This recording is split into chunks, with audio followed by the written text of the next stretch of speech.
What's going on, my friends? I hope you are well. Well, I wanted to get on and touch on something here real quick.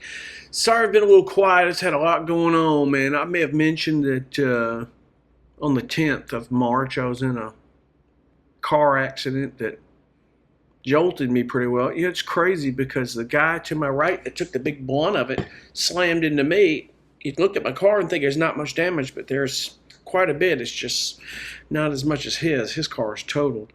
And it was just, I didn't seem like I was hurt then, like paramedics and firemen coming up on my car trying to pull me out the car. And I just said, I think I'm okay. I just didn't know what to do. I really didn't. A few days goes by and I start feeling my back and some soreness around my neck and between my shoulder blades, but it just dawned on me that I really need to go get checked out. And I'm going to my neurosurgeon tomorrow. I got to get my neck x-rayed. They were like, you got to get in here. Because they said, Chris, you could have something going wrong with those pins that were jarred loose and you don't know it.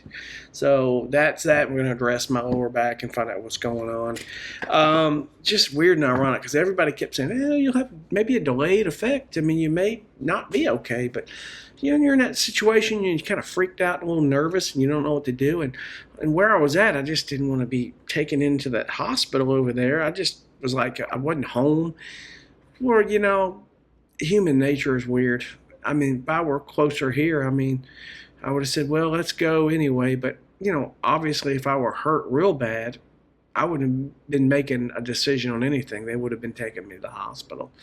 So anyway, elderly man had a medical episode and ran the light and broadside the guy to my right. He slammed off of me. So told somebody, I don't know where the blessing was in that. Because had I not been to his left, he was a little bit ahead of me, slammed in my front corner. He would have hit a steel pole the other side of that intersection of that highway. Probably would have hurt that man and killed him. That poor guy, brand new Nissan SUV. I think he said he hadn't had it 6 months. Brand new. And he was heading to a physical therapy appointment from a recent surgery. Go figure. He seemed like he was okay. I don't know if he's going through anything right now. I don't know, but is what it is. But anyway, I wanted to get on and talk about something. I digress from that. One of my publishing libraries just emailed me, and I think this was really cool. This is the first time it's ever happened to me. And these are the things when you build a good relationship with a library that are going to come along and you're going to know it. And I do a lot of music for this library as well as a couple others. And he just emailed me and said, hey, this he called it a groovy beach dramedy. It was basically dramedy with some hip hop elements. And believe you me, I don't claim I'm just starting to do dramedy. And I think the king of hip hop dramedy is no other than Matt Vanderbo. If you hadn't been following him, that's his forte. Probably not going to be to that level, but we all do things that we have our own sound and do it in our own way. And that's even digitally in the box. It's incredible. I've done things where I never played one bit of guitar and I could tell, I think that's me. And it was. Weird. I can't explain it. But, when you build, just like if you've been playing music a while, anything you want to do musically, it's kind of your niche and the way you do things. And that's not to say that we can't get better, because God knows there's a lot of things I need to get better at. Believe it. I'm not the be-all, end-all here. But he said that album was great, and the distributor, which is Primal House Music, said they really loved the album, and they had a really cool spin-off idea of that album. If you'd be willing to maybe just take the same songs, same tracks, songs, because I keep thinking songs should be lyrics you're singing and then music. And all the time people like refer to songs, and it's instrumental music, but oh well. But they take those tracks and just change the sounds to a very dark horror sound and see if it molds to maybe a different type of album. And I'm up for the challenge. I said, I think I'd love to do it.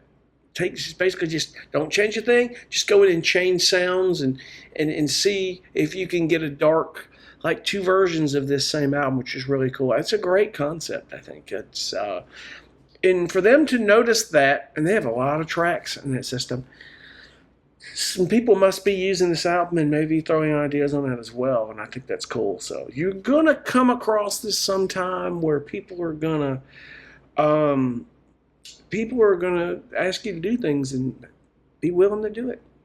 Give it a shot. It's not the end of the world. Like I said, it's production music, my friends, and you will come across this. But as I said earlier, I promise I'm going to get some more videos to finish out the series. I want to go over some contract stuff and finding libraries. I will. I just have had a lot on me here lately between my music and going through all this stuff since on the 10th and some other things. We'll get it done. And other than that, I'll keep you guys posted, and I appreciate you so much for watching. But I just wanted to kind of cover that you're going to have that stuff happen, and I think it's stuff that people don't realize, and they may brush it off and go, I don't know about that. Do it, because if they're requesting that distributor is putting that album out there, really likes it. They see a lot of potential in that album, but they see a lot of potential in other things that you can do with it. Doing a spin-off of a particular album and change it, it's amazing when you change the BPM or the sounds of something, regardless of that, or the percussion, it really can change the tone of that music. I mean, your percussion and your rhythm of those sounds can dictate that it's dramedy and what you're doing. It can dictate how scary or how upbeat go lucky it is. Now, dramedy is in a minor key, but it's quirky and dramatic with humor on it. Hence what dramedy is. So it looks like I may have another genre to add to my tool belt that I think is cool, unless for some reason it's just not received well in other places, which I don't see. I think I'm doing another album for another library that's dramedy beats, and I'm going to sprinkle some other direction. So we're going to kind of maybe add another genre to my arsenal to change up things so they don't get so monotonous. It's good to change up and do different things. It really keeps you fresh, keeps you productive, as well as collaborating with other people. I'm going to talk about that too more. So anyway, I'm going to get off here. I appreciate you guys for watching so much, and I'll keep you posted on that, and I'll see if I can post a link to that album I did. You heard some of it that I did, maybe in the comments or something, or in the description. Look in either place. I'll get a link to that album. And like I said, I'm not the greatest dramedy composer, because I've started really doing dramedy. It's not hard. It's just a lot of things you need to pay close attention to and do. And listen, the fact that I got that request out of what I've already done that's a good thing. You want that to happen because you're in the right direction. That's for sure. So anyway, we'll see you on the next one, and I appreciate you for watching. Be cool. Bye.